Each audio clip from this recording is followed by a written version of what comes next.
you could get great at golf. And what do I mean by great? If you shoot 130, and I'm telling you could get great and go on the tour and become the #1 tour player, that's beyond great. Great is different for everyone. If you shoot 110, if you could break 100, that's great.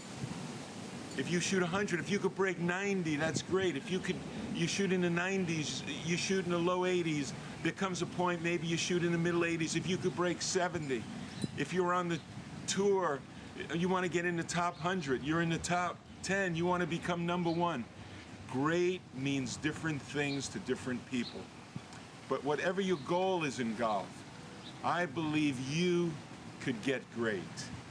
And the basic way of getting great, and there'll be many tips on this, but the way to get great is to get pretty good at each shot.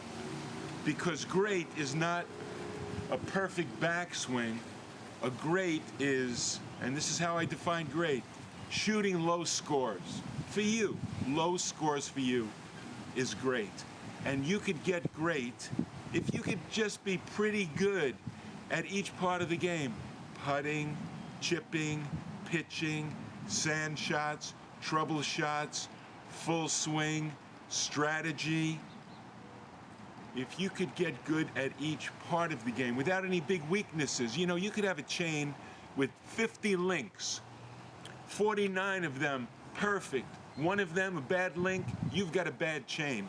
You can't have any true weaknesses in your game. You're playing great, oh, I'm playing so well, I'm scoring well. You get into a sand trap, leave it in, scull it over the green, come back this way, round over. You have to be decent at sand shots, at least get the ball on the green. If you could get decent, if you could get good at each shot, and we'll talk about how, that's how you could get great at golf. And just as a motto, and I know you can't do it, practice every shot every day, and you could get great at golf.